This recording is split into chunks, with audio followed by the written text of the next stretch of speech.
Merci à vous de nous rejoindre sur Monnaie.info pour cette dernière matinale philo au marché.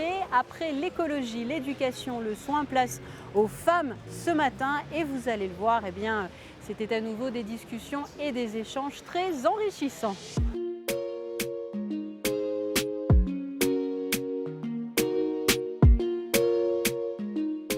Aujourd'hui, je l'ai dit, nous allons parler des femmes. Alors, quel est peut-être en premier lieu le point de vue que vous avez sur les femmes en 2003 ?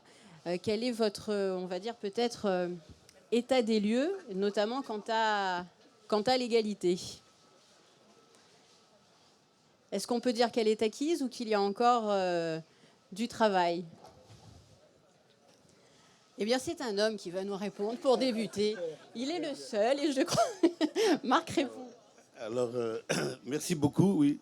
Ça ne vous aura pas échappé qu'effectivement, je peux me sentir un peu seul autour de cette table, mais en même temps très heureux, très, très fier d'être là et un peu intimidé. Alors, je pense que pour ce qui est de l'égalité, je ne suis pas sûr que cette table ronde aurait autant lieu d'être si l'égalité était à ce point acquise. Donc non, je ne crois pas que l'égalité est acquise.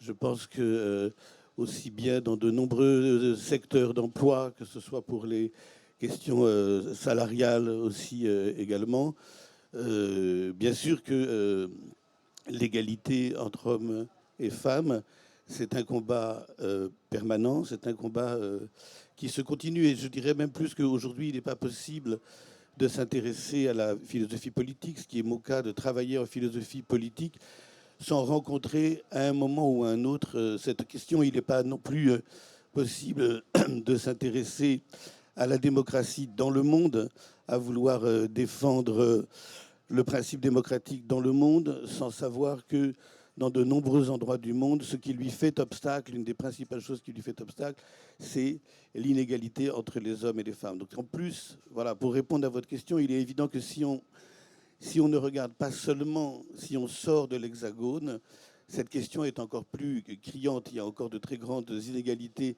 dans le monde sur le plan éducatif, sur le plan des droits. Voilà. Merci. Marc répond. Est-ce que l'une d'entre vous veut répondre ? Oui, pardon. Alors moi, je vais me permettre de répondre en tant que directrice d'école, parce que je dirige et j'ai créé 4 écoles Montessori, et c'est toujours un poste d'observation formidable pour voir le temps, pour observer la société, pour observer les transformations. Alors évidemment, je vous rejoins, on ne serait pas là, et de toute façon, il est toujours urgent de parler d'inégalité. Cependant, je vois chez les jeunes générations, et on en parlait à l'instant, j'ai notamment des élèves de 3 à 6 ans, et c'est assez intéressant d'observer, aussi bien chez les 3-6 que chez les primaires, d'observer ce qui se passe sur cette question des hommes et des femmes, et surtout sur cette question de ce qu'on s'autorise à faire ou non. Il y a quelques années encore, moi ça fait presque 15 ans que j'enseigne, il y a quelques années encore, mine de rien, une petite fille, alors c'est caricatural, c'est cliché, mais qui, dans la cour de récréation, voulait s'emparer du ballon de foot, était tout de même très mal à l'aise et considérait que c'était une audace à franchir et d'être un peu garçon manqué que de jouer au foot. Aujourd'hui, et pas plus tard que la semaine dernière, j'étais dans notre école de Marseille. C'est assez fascinant d'observer que l'équipe est composée à 50% voire plus par des filles qui trouvent ça non seulement tout à fait normal, mais ce n'est pas un sujet et ce n'est pas une question. Donc tout de même, le travail avance, et il avance eu égard justement à tout ce que nous sommes en train de faire aujourd'hui. Il avance parce que peu à peu, on est en train de décortiquer et de faire jaillir aussi un autre regard. Donc bien sûr que notre tâche est sans fin, mais en tout cas, d'un point de vue éducatif, dans certains endroits, alors vous me direz, il y a toujours le prisme d'une école Montessori, bien sûr que c'est pas anodin. Cependant, quand même, ça devient très évident pour les enfants, et de ce point de vue-là, c'est intéressant. Merci. Est-ce que vous vouliez réagir ? D'abord, je pense que les femmes n'existent pas. Non, mais c'est vrai. Parce que comme anthropologue, j'ai fait énormément de terrain, et je vois à quel point ce qui existe, c'est les socialisations de genre. Et que ces socialisations de genre, elles dépendent de la culture, elles dépendent de l'époque, et elles dépendent aussi de la situation socio-économique. Donc les femmes que vous voyez grandir à Montessori n'ont rien à voir avec les mères de foyers monoparentaux dans les logements sociaux. Donc on est là dans un tout autre contexte. Et bien sûr, il y a aussi la question, je dirais, raciale, entre guillemets, qui se construit. Les femmes qui se retrouvent en regroupement familial avec des problèmes de papier sont hyper exposées, et se retrouvent dans des situations de soumission. Donc il y a clairement des ancrages, c'est pour ça qu'on parle d'intersectionnalité, des ancrages en matière de genre, en matière socio-économique, et en matière, je mets entre guillemets parce que tout le monde sait que les races n'existent pas, mais elles sont construites dans les sociétés où on vit. Et c'est ça qui construit le genre. Après, c'est quand même clair que dans les socialisations de genre, il reste, je trouve, des mythes et des transmissions qui sont clairement du côté de la soumission à l'autorité. C'est même pas un hasard quand même que la première personne qui ose prendre la parole, alors qu'on est tous un peu stressés, c'est un homme.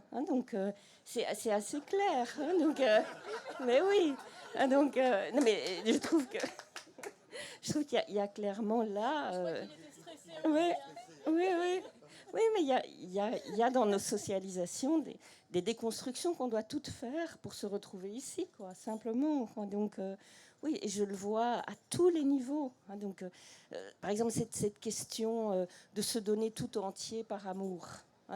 Ça, c'est quelque chose qui est vraiment très clairement inscrit dans la socialisation, dans la culture qu'on transmet aux femmes.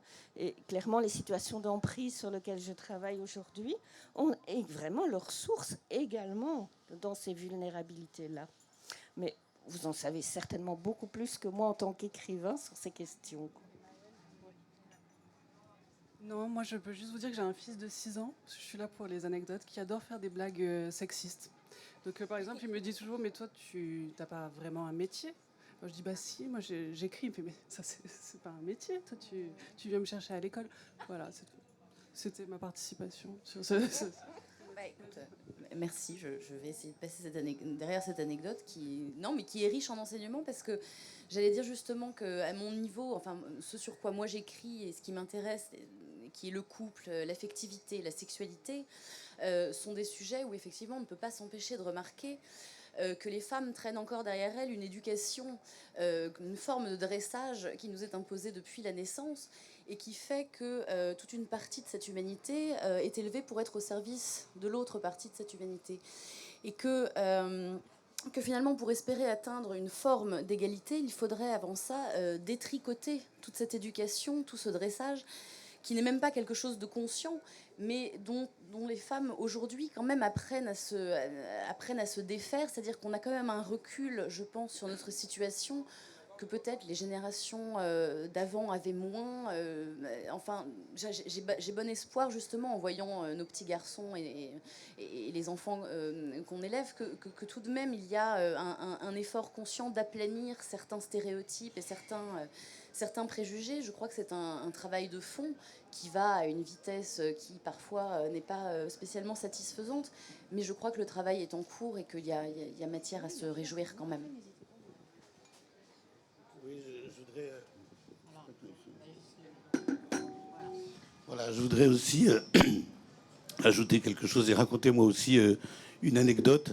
Il y a quelques mois, une de mes anciennes étudiantes m'appelle et me dit voilà, Monsieur Crépon, on veut faire une série de podcasts sur l'engagement des hommes dans les luttes féministes et savoir pourquoi est-ce que, à votre avis, pourquoi il faudrait des hommes dans les luttes féministes. Et on voudrait faire le premier et le dernier podcast de cette série avec vous. Donc j'étais à la fois très, très intimidé, très honoré, mais ce qui m'a retenu mon attention, et c'est pour ça que je raconte l'anecdote, c'est le titre qu'elle avait donné à ce podcast. Elle le faisait avec plusieurs femmes. Et le titre était magnifique. Le titre est emprunté à un poème de Rudyard Kipling, que vous connaissez sans doute tous, qui est « Tu seras un homme, mon fils ». Alors, « Tu seras un homme, mon fils », c'est extraordinaire parce que dans le fond, quand vous lisez le poème, vous vous rendez compte qu'aucune des injonctions paternelles ne s'attribue, ne vaut spécifiquement pour un homme. C'est-à-dire qu'on aurait pu écrire exactement le même poème pour une fille. Mais c'est « Tu seras un homme, mon fils ». Et alors je me suis dit qu'en jouant comme ça sur le titre de ce poème, on pouvait, c'est-à-dire sur le sens du mot homme, on pouvait répondre à la question qui nous est posée là à l'instant. Parce que tu seras un homme, mon fils, on peut très bien l'entendre comme, dans le fond, la grande complainte viriliste, c'est-à-dire comme la grande injonction qui traverse les cultures et qui est une des grandes sources de cette inégalité dont on parle à l'instant, qui est tu seras un homme, mon fils, ça veut dire tu seras un homme au sens viril du terme.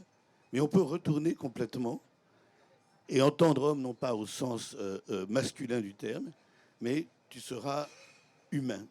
Et tu seras humain, tu seras un être humain. Ça veut dire précisément, sans doute aujourd'hui, faire exactement tout l'inverse de ce qui était dans le temps considéré comme l'apanage du virilisme.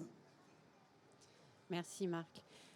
Ça me fait penser quand même aussi à une anecdote que j'ai vécue moi adolescente, puisqu'on était en cours de français au collège et on lisait un texte et on le lisait à haute voix, et à un moment donné dans une phrase, il y avait ces mots, elle se donna à lui. Et moi j'avais dit à mon professeur, mais pourquoi ce n'est pas lui qui se donne à elle?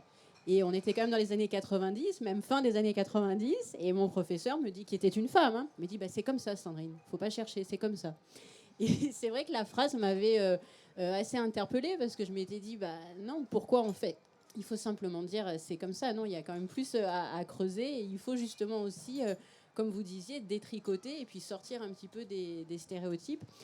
En principauté, Céline Cotalorda, je me tourne vers vous maintenant, puisque vous êtes déléguée interministérielle pour les droits des femmes, et justement en principauté, on détricote peu à peu un petit peu tous les stéréotypes grâce à vos travaux notamment, et ce que vous faites avec plusieurs entités, puisque je sais que vous travaillez avec plusieurs institutions. Quelles sont justement les actions qui illustrent l'engagement de la principauté de Monaco en faveur des femmes?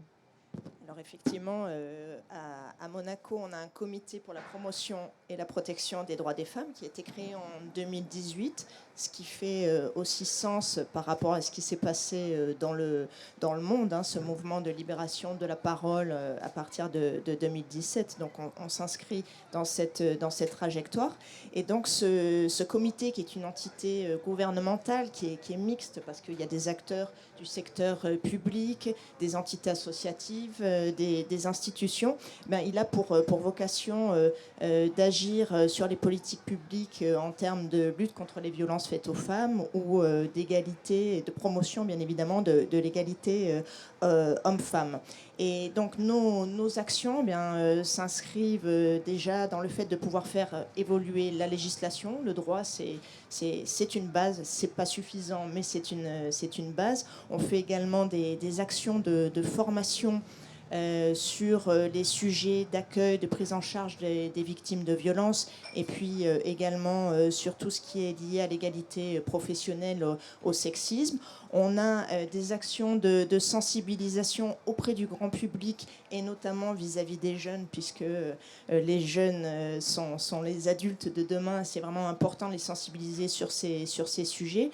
On a aussi des statistiques qui nous permettent de voir quelles sont les évolutions, quelle est la situation en principauté. Et ce que je veux dire, et je suis vraiment contente d'être là aujourd'hui, c'est que un de nos objectifs au sein de ce comité, c'est vraiment de porter aussi ce sujet des droits des femmes sur la place publique. Et c'est pour ça que depuis la création du comité, on travaille beaucoup avec toutes les entités, qu'elles soient culturelles, sportives, scientifiques, parce que c'est un sujet transverse déjà, et c'est en travaillant tous ensemble qu'on peut vraiment porter cette parole et la rendre la plus accessible possible. Après, chacun prend ce qu'il a envie de prendre à ce sujet-là. On n'est pas toujours d'accord sur comment traiter le sujet. Il y a encore bien évidemment des résistances, mais on avance comme ça, et notre ambition ultime, c'est vraiment de lutter contre les stéréotypes, faire qu'il y ait une prise de conscience. Et je crois que petit à petit, ça avance. Cette prise de conscience, elle est là, au sein de la société tout entière. En tout cas, on ne peut plus ignorer le sujet. Et aujourd'hui, c'est vraiment l'exemple type. Et donc voilà, cette prise de conscience permet de comprendre qu'il y a des inégalités et du coup de faire en sorte qu'on peut essayer petit à petit d'éviter qu'elles se reproduisent. Voilà un petit peu ce qui est fait en principauté et depuis quelques années maintenant. Merci Céline Cotalorda. Marc Répond, vous vouliez réagir? Non, je voulais dire que c'est une dernière chose pour répondre quand même à votre question sur l'égalité. Il y a quand même une première chose qu'il faut dire, c'est qu'il y a une inégalité quand même majeure, structurelle, qui traverse toutes les sociétés et qui ne disparaît pas, et qui concerne la violence, et qui concerne les violences faites aux femmes. C'est-à-dire qu'on ne peut pas, c'est-à-dire que dans le fond, la première forme, la première source d'inégalité, quand même, la première manifestation concrète de l'inégalité, c'est les violences auxquelles encore tant de femmes sont exposées dans leur couple, dans leur famille. Il y a je vais donner une première chose. C'est la question de l'inceste. La question de l'inceste, c'est pas le même quotient de petites filles et de petits garçons qui sont victimes d'agressions ou d'abus sexuels dans leur enfance. On comptabilise tous les ans les féminicides qui ne diminuent pas. Il n'y a aucune société n'y échappe. On ne comptabilise pas les hommes tués sous les coups de leur conjointe ou de leur femme. Donc la première source d'inégalité qui peut-être tempère un peu les formes d'optimisme que nous pourrions avoir en termes de progression, en nous disant que oui, bien sûr, on progresse, je pense que c'est la violence.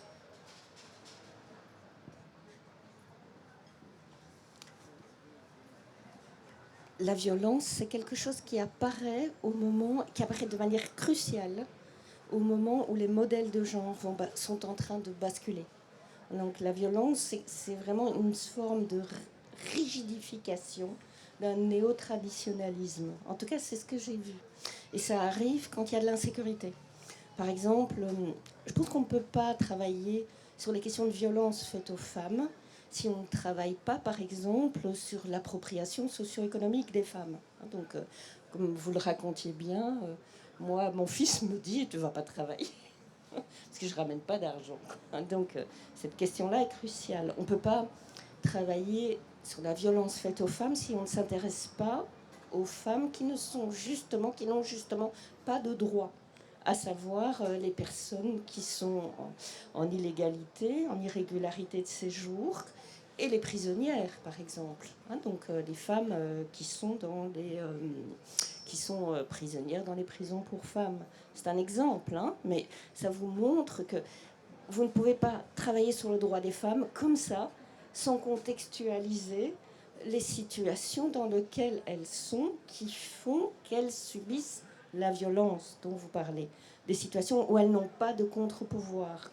Donc moi, je pense vraiment qu'on ne devrait pas séparer la question de la lutte pour le droit des femmes avec la question de l'égalité socio-économique, de l'accès aux droits en général pour les femmes. Donc voilà, c'est juste cette question-là. Et donc je pense vraiment qu'on est dans un moment absolument crucial parce qu'il y a un modèle de genre qui bouge. Donc c'est vraiment le moment où la violence est là. Donc c'est vraiment le moment où le maximum de protection doivent être apportés. Donc, parce que des femmes qui vivent de la violence, mais elles vont à la police si on ne prend pas en compte ce qu'elles disent. Donc, si après elles n'ont pas un endroit sécure où loger. Donc, qu'elles sont mélangées avec les femmes sans abri, par exemple, qu'il n'y a pas de sécurité pour leurs enfants, qu'il n'y a pas de sécurité pour elles-mêmes après. Donc, il y a des tas d'éléments qui doivent être mis en place pour que la violence diminue, et je crois avec une acuité particulière maintenant où, comme vous l'expliquiez bien, des modèles de genre bougent dans les parties de la société les plus privilégiées, avec de l'autre côté une rigidification afférente, parce qu'il y a une perte énorme pour les hommes aussi, de privilèges. Et donc, effectivement, je pense que c'est une donnée anthropologique pour l'instant, la violence, qui doit être traitée dans toutes les dimensions de l'existence. Oui, mais en même temps, elle traverse absolument tous les milieux sociaux et toutes les couches de la société. C'est-à-dire, vous avez des violences conjugales, y compris dans les milieux les plus aisés, les plus favorisés. Donc peut-être que là, parce que là, ce que vous avez l'air de dire, c'est que dans le fond, dans les milieux les plus défavorisés, la vulnérabilité sociale, économique, c'est sur cette vulnérabilité-là que vient se greffer le risque de violence. Les plus importants, voilà. Mais je pense utile de rappeler aussi que ça traverse absolument voilà, tous les milieux, tous les niveaux d'éducation, tous les niveaux. La violence, elle peut vraiment, effectivement, il peut y avoir une mécanique en place qui broie n'importe qui, quelle que soit la situation de la femme. Mais plus elle est en situation de vulnérabilité, plus la violence va l'atteindre et moins elle aura de recours, quoi. Donc effectivement, s'il s'agit d'une donnée transversale, parce que les modèles de genre bougent, donc il s'agit d'une donnée qui s'ancre dans les possibilités, dans les contre-pouvoirs qu'a la femme, quoi. Si je peux peut-être juste ajouter quelque chose pour aller dans le sens de ce que vous disiez par rapport au phénomène de violence qui touche toutes les couches de la société. Donc depuis maintenant 4 ans, nous disposons de données concrètes sur Monaco. Alors on peut se dire que Monaco, c'est un endroit privilégié, avec des personnes privilégiées. Et bien même à Monaco, on a ce phénomène de violence. Et effectivement, il touche toutes les couches de la société. Et peut-être le point commun dans toutes ces situations, c'est effectivement la femme qui va se retrouver dans une situation, bien sûr, d'emprise psychologique et puis de dépendance financière qui fait qu'elle ne peut pas toujours quitter le foyer, que c'est effectivement très compliqué, et même quand elle est prise en charge, je veux dire à Monaco, les personnes peuvent aller porter plainte, elles sont suivies, il y a des associations qui viennent aussi les accompagner. Pour autant, sortir de ces situations-là, même si vous avez une position sociale qui est plutôt privilégiée, c'est très très compliqué. Donc voilà, c'est aussi pour dire, c'est un contre-exemple, mais en principauté, on a aussi malheureusement ce sujet-là à traiter, avec en plus peut-être encore plus qu'ailleurs le poids du non-dit, le regard de la société, voilà, qui fait qu'il y a aussi des choses qui ne se disent jamais, que ça reste caché. Enfin, voilà, pour donner un petit regard local aussi sur ce phénomène qu'on a traité. En tout cas, vos échanges aux uns et aux autres montrent bien que il faut avancer ensemble sur ce sujet, femmes et hommes ensemble, pour que justement la situation évolue véritablement et favorablement. Alors je vois que jusqu'ici, il y a déjà eu pas mal de réactions que je vois sur les visages en fonction aussi voilà, des uns et des autres dans le public. Donc d'ici peu, vous allez aussi pouvoir réagir en nous faisant part de vos réactions et en posant aussi des questions. Je voudrais peut-être maintenant qu'on parle un petit peu podcast, parce qu'il y a une personne ici qui en fait et qui justement eh bien, intéresse beaucoup de monde. Cette question des femmes à travers vos podcasts, comment l'avez-vous et comment la traitez-vous ?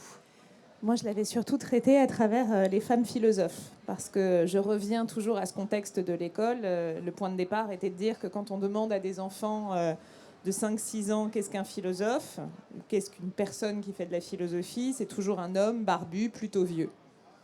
Autant dire, autour de cette table... Ça fait très Socrate. C'est très... que tout le monde ne répond pas au casting. Donc effectivement, la question, alors d'abord toujours d'un point de vue... Je veux bien garder barbu, mais j'enlève le plutôt vieux.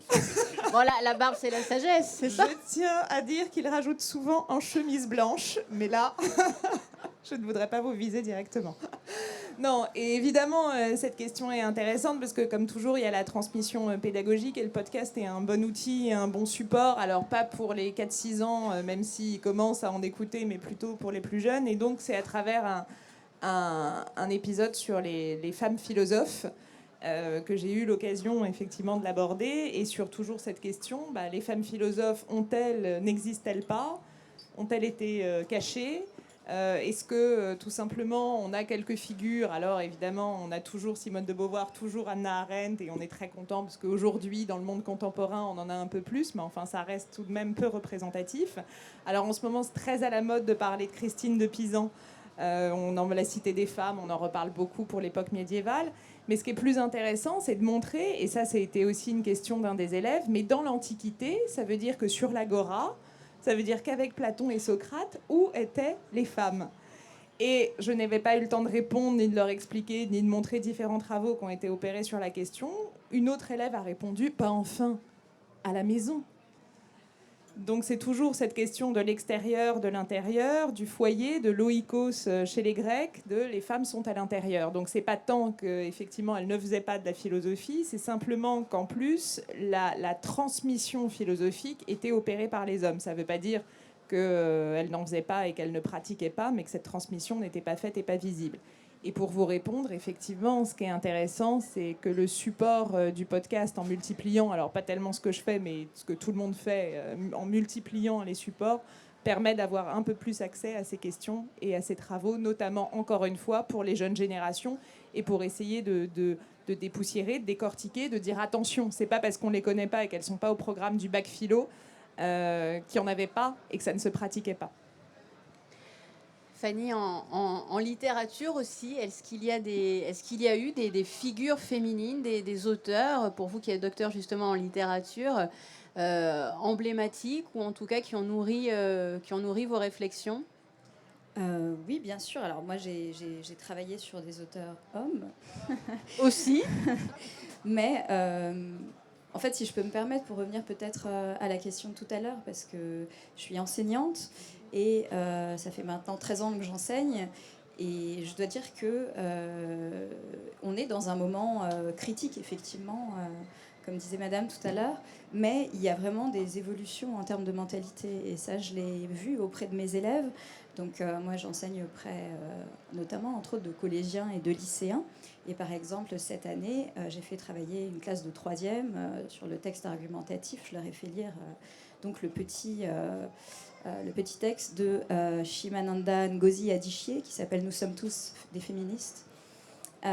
Et je leur ai posé la question suivante pour qu'ils rédigent un petit texte de réflexion.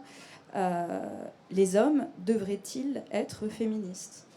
Et la majorité de mes élèves, dont les jeunes garçons, ne comprenaient pas la question en me disant « mais de toute façon, nous sommes tous féministes ». Et ça fait 10 ans, je pense qu'ils n'auraient pas eu cette réponse. Et donc, quand moi, je leur... évidemment, enfin, ils n'avaient pas mon recul, ma distance, parce que ces dernières années, il s'est passé tellement de choses, et c'est tellement entré dans le débat public. Et pourtant, alors, ce sont des élèves qui viennent de milieux assez défavorisés, en Seine-Saint-Denis, et ils ont ce regard sur le fait qu'aujourd'hui, il y a quand même très peu de questions qui se posent à eux, jeunes enfants de 13, 14, 15 ans, sur ces questions. Voilà. Et quand ils y réfléchissent, ils sont pétris, absolument pas de bons sentiments, mais de l'idée selon laquelle voilà, les hommes sont aux côtés des femmes. Et alors je leur ai demandé, est-ce que vous avez déjà vécu des situations de discrimination liées à votre genre? Et alors ce que j'ai eu, c'est un jeune garçon qui m'a dit, oui, moi la dernière fois, je voulais aller jouer au basket et c'était toutes des filles. Et elles m'ont dit, ah bah non, toi tu peux pas venir jouer avec nous parce que tu es un garçon. Ça aurait pu être le contraire. Voilà, c'est cette anecdote qui m'a été contée. Donc, au sein de la société, quand même, il y a des choses qui se passent. Et j'ai vu une réelle évolution. Merci. Est-ce que de votre côté, Anne, alors malgré l'anecdote de votre fils, est-ce que vous voyez une évolution aussi au niveau des mentalités, même vous, Emma? On va vous passer, pardon. Oui, mais je crois qu'effectivement, oui, parce qu'on est cette nouvelle génération-là, c'est nous qui élevons nos enfants maintenant, et je pense on prend soin de ne pas propager, c'est-à-dire les mêmes clichés sous lesquels nous on a grandi. Je crois que tout le monde est tous les hommes sont féministes jusqu'au moment où ils se rendent compte de ce que ça leur retire comme privilège et comme droit et comme. et les générations avant les nôtres ont grandi dans cette impunité complète qui consiste à penser que oui, les femmes sont là et on les aime beaucoup, mais elles sont là surtout à notre service. Elles sont là pour élever les enfants, elles sont là pour faire à manger. Ce que disait Anne était très intéressant. Parce que finalement, quand on est mère, est-ce qu'on a le droit d'être autre chose que ça? L'inégalité, elle est aussi nichée, larvée dans la parentalité, dans la manière dont encore aujourd'hui on conçoit la maternité. Le fait d'être parent, c'est une charge qui encore retombe toujours sur les mêmes épaules. La charge mentale, d'ailleurs. La charge mentale, et qu'est-ce que ça implique en termes de perspective? Qu'est-ce qu'on offre comme possibilité de vie aux femmes quand on a cette obligation inculquée depuis qu'on a l'âge de se rendre compte qu'on est des petites filles, d'être mère, d'avoir un foyer, de s'occuper des nôtres? Qu'est-ce qu'on a du coup comme perspective de faire de la grande littérature, de faire de la grande peinture, de la grande sculpture? Où sont les femmes sculpteurs, écrivains, dessinatrices? Oui, peut-être qu'on ne les connaît pas parce qu'elles étaient à la maison et qu'encore aujourd'hui elles le sont. On offre aux femmes une vie qui est quand même qui a quand même une étroitesse que celle des hommes n'a pas. Enfin, ils ont plus de latitude pour devenir des grands auteurs, des grands cinéastes, des grands tout ce qu'ils veulent, que les femmes qui, mine de rien, sont encore inféodées aux hommes, aux enfants et à la perpétration de tout un système dont il faudrait vouloir et pouvoir s'échapper. Moi, je voudrais juste réhabiliter Marc Crépon, qu'on a chahuté un peu facilement, et qui, malgré sa chemise blanche et sa barbe, a le courage de travailler sur ces questions, et c'est important. Est-ce qu'il y a peut-être déjà des réactions du côté du public? Oui, je vois que les mains se lèvent très, très rapidement. Alors, on va peut-être commencer à prendre... oui, on va leur faire passer un micro, c'est gentil, Emma. Et puis, on va voir aussi un petit peu les réactions et jusqu'ici, des uns et des autres, des unes et des autres. Et puis, vous pourrez poser votre... Bonjour. En fait, je posais une question que je me pose souvent, d'ailleurs. Est-ce que l'égalité doit forcément tendre vers une sorte d'égalitarisme, qui pour moi sont deux notions complètement différentes? Est-ce que si la réponse est non, on est forcément sexiste? C'est une question que je me pose. Là, à l'instant, on vient d'évoquer l'inégalité larvée dans la parentalité. Est-ce qu'au nom de l'égalité, on devrait exiger que les pères enfantent aussi à ce moment-là? C'est une question que je pose. Est-ce que, par exemple, en Allemagne ou dans d'autres pays, sous prétexte que les hommes soient libres d'aller à la piscine avec un simple short maillot, au nom de l'égalité, maintenant les femmes peuvent aussi aller à la piscine avec juste un bikini et topless? Est-ce que c'est ça l'égalité? Est-ce qu'il faut forcément tendre vers l'égalitarisme, au risque parfois de tomber dans des contresens, voire une perte de sens? Qui souhaite répondre? J'ai le sentiment des fois d'être un peu professeur. Bonjour Manon Garcia, vous nous avez rejoint. Je rappelle que vous avez été sacrée l'année dernière lors de la remise des prix 2022 des rencontres philosophiques de Monaco. Manon Garcia. Ouais. Bonjour, pardon, excusez-moi d'être en retard, je suis vraiment confuse, mais voilà, je vous ai rejointe, donc je pense que la question, j'ai l'impression qu'au fond, votre question, c'est est-ce qu'on ne devrait pas valoriser le féminin pour ce qu'il est et valoriser le masculin pour ce qu'il est, etc. Moi, par exemple, de fait, je vis en Allemagne. Donc, l'expérience que je fais, c'est pas tellement que les filles peuvent être topless, quoi qu'il y en ait, à la piscine. Mais ce dont je fais l'expérience, c'est que je vois plein de femmes qui portent, bon, alors ça va être polémique, mais qui portent un burkini, ou qui portent juste un short et un t-shirt, et du coup, on voit beaucoup plus de corps différents à la piscine en Allemagne qu'à la piscine en France. Parce qu'il y a l'idée que, il y a ces grandes piscines, il y a des femmes avec des enfants de plein de milieux différents qui n'ont pas forcément envie de se sexualiser en bikini ou qui, au contraire, ont envie de pouvoir être topless. Je pense que ce que vous identifiez comme l'égalitarisme, c'est au fond la possibilité pour chacun de choisir ce qu'on a envie de faire. Et il ne s'agit pas de dire est-ce que les hommes devraient enfanter. Ce dont on se rend compte quand on étudie un peu la parentalité, les inégalités fondamentales de la parentalité, c'est que quand vous vivez dans des endroits qui sont favorables à l'égalité dans la parentalité, ce qui n'est pas exactement le cas en Allemagne, mais peut-être à Berlin, par exemple. Parce qu'en gros, ce que je veux dire, c'est qu'en Allemagne, il y a vraiment une rupture. Pour ceux qui ne savent pas, moi je ne savais pas avant de vivre en Allemagne, mais vous avez l'Allemagne de l'Ouest et l'Allemagne de l'Est. En Allemagne de l'Est, les femmes étaient les égales des hommes. Il y avait plein d'autres problèmes, mais il y avait vraiment un égalitarisme. Donc les femmes travaillaient autant que les hommes, les femmes étaient partie prenante de la parentalité autant que les hommes, etc. Et donc ce qu'on voit dans les squares en Allemagne, surtout dans Berlin-Est, c'est qu'il y a autant d'hommes que de femmes quasiment dans les squares. Et dès que vous allez dans la partie ouest de l'Allemagne, inversement, c'est vraiment ce qu'ils appellent le Kinderkirche, donc la femme église. Ils ont un mot qui dit église, cuisine, enfant. Et donc là, il n'y a pas de crèche, il n'y a pas de possibilité de...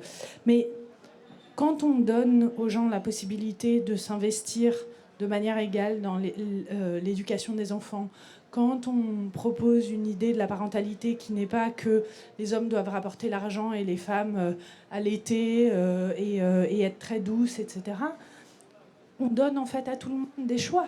Donc l'égalitarisme, c'est pas de dire vous êtes obligés de faire tous pareil, mais c'est de dire vous avez tous l'égale possibilité de choisir comment vous voulez faire les choses. Et ça, c'est quand même assez excitant et exaltant et joyeux. J'ai rien à dire, mais vous, allez-y. Est-ce que l'un d'entre vous veut réagir à ce qui vient d'être dit? Oui, je crois que... Bonjour, je suis un vieux barbu moi aussi, blanchissant aussi. Bon, j'ai deux réflexions à faire. La première, par rapport au détricotage. J'avais lu un livre fort intéressant il y a quelques années, écrit par Christiane Olivier, une psychanalyste, qui avait appelé ce livre « Les enfants de Jocaste ». En fait, ce qu'elle avait remarqué à travers son étude, c'est que les mères de famille préfèrent les petits garçons aux petites filles. Les petites filles sont beaucoup plus propres avant les petits garçons parce que la mère tolère que le petit garçon soit plus sale longtemps, et ainsi de suite. Donc si on veut continuer cette éducation masculine vers la féminité, il faudra que les femmes prennent conscience très vite que leur manière d'avoir une relation avec les garçons induit des choses incroyablement difficiles à se séparer après. Parce qu'on a remarqué ça dans des familles où il y a des enfants jumeaux hétérozygotes, que la maman a tendance à privilégier le garçon à la fille totalement inconsciemment. Et ça, c'est une prise de conscience qui est importante à faire pour toutes les femmes si on veut réussir ce passage à une égalité homme-femme. Ça, c'est la première question, première réflexion. La deuxième réflexion que j'ai à faire sur Monaco, c'est quelque chose qui m'ennuie beaucoup. C'est qu'on se veut un pays assez avant-gardiste dans beaucoup de domaines. Il y en a un où on ne l'est pas, c'est sur l'égalité du droit des femmes à disposer de leur corps. Et ça, c'est une tâche qui est très ennuyeuse. J'ai été voir l'année dernière un spectacle de Noémie Delattre à Antibes, et elle parlait de pays rétrogrades. Et le premier pays qu'elle a cité, c'était Monaco. J'ai eu les poils qui se sont hérissés parce que je suis monégasque et que je suis fier de mon pays. Il faudra qu'un jour, on se décide à faire passer une loi qui permette aux femmes à disposer réellement du droit de leur corps. Merci. Bon, moi, je monte au créneau. Pardon. Non, mais je suis sur votre deuxième point. Je ne suis pas experte de la situation à Monaco, mais c'est vrai qu'il y a des choses qu'on voit ici où on imagine que ce n'est pas très facile toujours pour les femmes. Mais bon, c'est facile nulle part. Hein. Mais je pense qu'il faut vraiment réfléchir ensemble à pourquoi, et c'est quand même un des angles morts d'une certaine psychanalyse, on pense toujours que le problème, c'est les mères. Parce qu'à un moment... ça vient d'un présupposé fondamentalement sexiste qui est que l'éducation, c'est l'affaire des mères. Le problème fondamental... Pardon. Non, mais je veux dire, moi, c'est un truc, à chaque débat que je fais, on me dit, mais quand même, si les mecs sont machos, c'est qu'ils ont été élevés par leur mère. On sait bien que leur mère, ils auraient pu ne pas les élever comme des petits princes, etc. Je veux dire, mon père est corse-pied noir, hein, donc je parle... vous voyez, j'ai une idée assez précise de ce que ça peut être d'être élevé comme fils unique d'une mère méditerranéenne corse-pied noir. Mais la question, c'est pourquoi les pères s'investissent pas. Pourquoi on pense toujours que si les mecs sont machos, c'est que les pères que les pères n'ont rien à voir là-dedans, que les mères les ont trop aimés, pas assez aimés, etc. Et il y a une psychologue psychanalyste américaine qui s'appelle Paula Kaplan, qui a écrit un livre remarquable qui s'appelle Le mythe du masochisme féminin. Et elle a fait une étude en fait quantitative de prendre plein d'articles enfin, je sais pas, je crois qu'elle a analysé 500 ou 1000 articles de psychologie et de psychanalyse sur les enfants qui ont des problèmes. Et elle montre qu'à chaque fois, toute la question de l'article, c'est qu'est-ce que la mère a fait qui a raté pour que cette personne ait des problèmes. Et elle prend et elle dit, il n'y a jamais de considération sur comment le père n'a pas été là, comment le père a pas aidé, et même aider la mère pour que la mère elle pète pas les plombs, etc. Et elle donne un exemple d'un article d'un enfant très très colérique, très très violent, etc. Et elle dit que vraiment c'est bon, une certaine psychanalyste dans ce qu'elle a de pire, et il y a plein de psychanalystes qui sont pas comme ça. Mais tout le truc, c'est de dire, elle aimait trop son fils, elle lui a trop autorisé à être comme ça, narcissique, je sais pas quoi. Et elle dit qu'il y a une note de bas de page qui dit que le père est incarcéré pour violence domestique et familiale, et qu'à aucun moment les analystes se disent oui, peut-être que si le petit garçon il pète les plombs, c'est parce qu'il a entendu son père être un monstre, il a vu sa mère être tabassée, etc. Et qu'il y a une espèce... Être féministe, c'est aussi croire dans la possibilité que les hommes soient des gens bien, quoi. Et du coup, c'est se demander comment les hommes peuvent participer d'égale manière à l'éducation de leurs enfants. Ce que vous dites, parce que vous dites quelque chose qui est très juste, c'est sur l'imposition du genre. Et en fait, on voit... maintenant, il y a des études qui vont même plus loin que ceux dont vous parlez, qui sont sur la façon dont on genre les fœtus. La façon dont on dit... voilà, une femme est enceinte, on dit « Ah ouais, il donne plein de coups de pied, ça va être un footballeur et tout, il a vraiment l'énergie et tout. » Puis où on dit « Ah, elle va pas être facile, hein, dis donc, elle est déjà dès dans le ventre, elle t'embête, elle t'empêche de dormir. » Et qu'on voit ça même à la maternité, qu'il y a les sages-femmes, même les plus bienveillantes, et les mamans et les papas, il y a cette idée que les petites filles, il faut qu'elles apprennent qu'elles ne peuvent pas avoir à manger quand elles veulent, que tout le monde fait des efforts, etc. Et qu'inversement, les petits garçons disent « Ah ouais, il a faim, mais parce qu'il va se dépenser, etc. » Et donc ça, c'est sûr qu'on a une façon de genrer les bébés. Mais je pense qu'il faut tout le temps se demander pourquoi on pense que c'est que de la faute des mères. En fait, c'est de la faute de tout le monde. Et il faut collectivement se demander pourquoi les mères sont toutes seules à se prendre ça dans la figure. Moi, j'ai accouché aux États-Unis, par exemple, où il y avait un lit dans ma chambre d'hôpital pour que mon partenaire, mon mari, puisse dormir avec nous et être avec nous non-stop. Et en Allemagne, j'ai des copains, le mari avait le droit de venir 3 heures par jour. Vous voyez ce qu'on fait institutionnellement en termes de ce qu'on dit de qui est responsable de l'enfant. C'est dingue. Dire à un jeune papa « Ah non, mais vous pouvez voir votre enfant qui vient de naître que 3 heures par jour. Le reste du temps, c'est l'hôpital, c'est pas les portes ouvertes, etc. » Ça dit quelque chose. Déjà, on dit aux hommes « Vous n'êtes pas partie prenante du truc, quoi. C'est pas pour vous, c'est elle qui va s'en occuper. » Donc, moi, je pense qu'il faut avoir tout le temps prendre un pas en arrière pour se dire comment on fait pour que les pères aussi aient le droit d'être des pères, quoi. Peut-être juste une réponse à monsieur sur la question monégasque. Alors, Noémie Delattre était venue il y a quelques années à l'initiative de la médiathèque de Monaco. Elle nous avait fait, je pense, à peu près le même spectacle que vous avez vu. Et alors, j'espère que ce n'est pas depuis son passage à Monaco qu'elle a fait évoluer le spectacle en disant qu'on était particulièrement rétrograde. Mais à l'époque, elle ne nous avait pas cité comme le pays le plus rétrograde. Non, sans plaisanter, bien évidemment que ce sujet de l'avortement, hein, parce qu'il faut dire les choses par leur nom, le droit à disposer de son corps, voilà, ça c'est de manière pudique, mais si on le dit clairement, c'est parler d'avortement. Bien sûr que c'est un sujet à Monaco, c'est un sujet pour l'évolution des droits des femmes. Donc moi, dans ma fonction et à titre personnel, je peux que être favorable à ce type d'évolution. Après, en principauté, la religion catholique est religion d'État, donc on n'est pas à un paradoxe près, mais c'est vrai que j'espère aussi que dans les années qui viennent, ça sera quelque chose qui pourra évoluer, parce que c'est important aujourd'hui, en tant qu'État moderne, de se positionner sur ce sujet. Il y en a bien d'autres aussi liés au genre en particulier. Voilà. C'est ce que je voulais dire. J'ai écouté vos questionnements et les mots que j'ai entendus, c'est violence, ce sont des mots de féminicide, etc. Je n'ai pas entendu une seule fois le mot amour. Je n'ai pas entendu ce mot-là.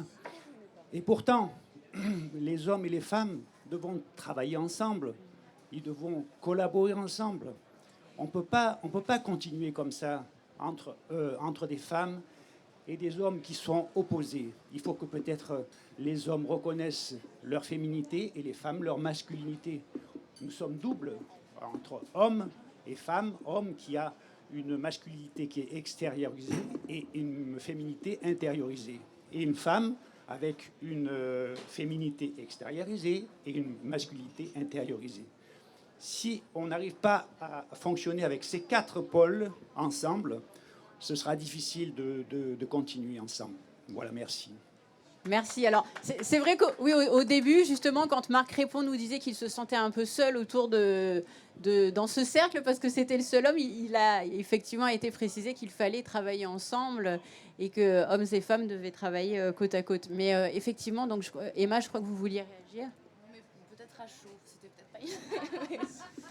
Non, mais disons, on aimerait bien parler d'amour. On aimerait bien pouvoir parler d'amour, de désir, du temps qu'on passe ensemble et de la nécessité qu'on a de vivre ensemble et du plaisir qu'on y prend. Le problème, c'est que c'est toujours un peu les mêmes qui font un effort, c'est toujours les mêmes qui font des compromis, et je crois que c'est un luxe, je dirais pas d'homme, mais enfin c'est un luxe de parler de confort et de parler d'amour quand on a devant nous de telles montagnes à abattre et de telles inégalités à réduire. Le fait est que peut-être a-t-on tendance à décortiquer un peu les dynamiques de cet amour et de cette attirance, parce que on se rend bien compte que c'est toujours les mêmes qui en profitent et toujours les mêmes qui alimentent un peu une machine. Enfin, quand on voit, en tant que femme, quand je repense à toutes les relations que j'ai pu avoir avec des hommes, je m'aperçois que la vie de femme est jalonnée par des violences et des micros,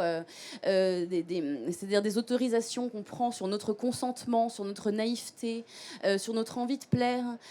Donc bien sûr qu'il est important de disséquer la mécanique de cette attirance-là, parce que parfois elle est incompréhensible. Hein, parce qu'il y a des moments dans une vie de femme où on se dit, mais finalement tout ça pourquoi ? Pour quelle reconnaissance ? Pour quelle gratitude ? Pour finalement une vie à servir en souriant, parce qu'il faudrait sourire en plus. Donc, bien sûr que le but ultime est de vivre ensemble en bonne intelligence, mais encore faut-il pour cela que les uns et les autres comprennent les problématiques dont nous sommes tous bourrelés et dont on essaye de s'échapper. Et je dis pas ça, je réagissais pas négativement contre ce que vous venez de dire, mais j'essayais d'étoffer un peu votre propos. Voilà. Je pense aussi qu'il faut faire attention à la manière dont on parle. Alors, vous avez parlé d'amour, mais de quel amour s'agit-il ? Est-ce que c'est de l'amour que vous désirez recevoir, ou est-ce que c'est l'amour que vous allez donner ? Nous sommes ici pour réfléchir aux mots, et ce qui importe, c'est pas de jeter des concepts de manière un peu négligente. Enfin, il faut vraiment être précis.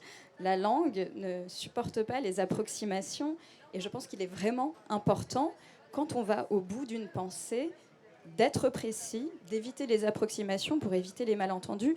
Et tout à l'heure, monsieur, vous parliez des évangiles. Mais le problème, évidemment, ce n'est pas les textes. Le problème, c'est ce qu'on en fait. C'est exactement la même chose avec les mots. Donc, les textes existent, qu'ils postulent, soi-disant, une égalité, une équité. En fait, tout est affaire d'interprétation. Donc, comment on va utiliser les mots ? Comment on va utiliser le texte ? On est d'accord que ce qui est en jeu ici, ce ne sont pas des choses inanimées, ce sont les humains qui vont en faire ce qu'ils veulent. Voilà, donc je pense qu'il faut vraiment rester vigilant de ce point de vue-là. Voilà. Voilà, c'est tout ce que je voulais dire.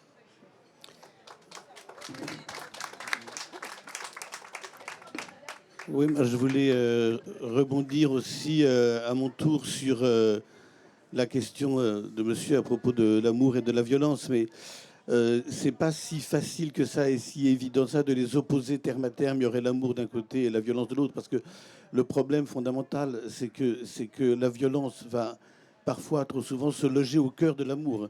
C'est-à-dire qu'il y a mille et une petites formes de violence, ou moins petites, ou plus grandes formes de violence, qui... peut-être qui pervertissent l'amour ou qui le détruisent de l'intérieur. Et il y a beaucoup de formes d'amour qui se donnent pour de l'amour et qui, en réalité, abritent énormément de violence. C'est-à-dire, l'amour n'est pas étranger à des formes de domination, à des formes même parfois d'asservissement, à des formes de manipulation. Donc on ne peut pas idéaliser l'amour en cherchant à sortir cette idéalisation de l'amour de toutes les formes de violence qui l'accompagnent. La dévoration, la possession, la possessivité, la jalousie. Alors vous allez dire, mais vous voyez toujours les choses en négatif. Non, mais précisément, c'est ça peut-être le travail du philosophe, c'est d'aller regarder, dans le fond, de façon critique, ce qui se cache derrière l'idéalisation de choses ou d'autres. Et excusez-moi si je peux me permettre encore, pour continuer ce que vous dites. Donc là, vous parlez de philosophie, mais donc nous sommes ici en présence de 2 romancières, et je pense que ce qui est important, c'est que si vous lisez leurs livres, et je vous encourage à le faire, leur œuvre accueille très spontanément et généreusement la complexité, la contradiction, et dans des questions de situation privée, d'amour, comment justement, qu'en est-il de l'égalité, qu'en est-il du mérite, qu'en est-il de la justice dans les relations amoureuses? C'est des questions très complexes. Et la beauté de la littérature, c'est que justement, la littérature n'attend pas de réponse, elle pose beaucoup de questions, et aussi elle accepte la suspension du sens. Donc la littérature apporte... c'est un refuge aussi où trouver les mots pour parler de ce qui ne peut pas se dire ou de ce qui a des limites. Et c'est pour ça qu'évidemment, il faut faire cohabiter la philosophie et la littérature. Merci beaucoup. Je crois que ces applaudissements marquent la fin de cette matinale philo qui était, comme je vous le disais précédemment, la dernière de la semaine. Mais la semaine philo se poursuit jusqu'à dimanche. Donc n'hésitez pas à prendre la direction du théâtre Princesse Grace, de l'hôtel Hermitage, de l'hôtel de Paris. Prochain rendez-vous dans la journée, c'est les déjeuners philo. Et Béatrice Novaretti, puisque du coup les rencontres philosophiques organisent cela avec la médiathèque, est ici. On la remercie parce que depuis mardi, vous nous avez bien suivis. Et je voudrais aussi qu'on applaudisse Charlotte Casiraghi, qui préside les rencontres philosophiques de Monaco et ces rencontres, bien sûr.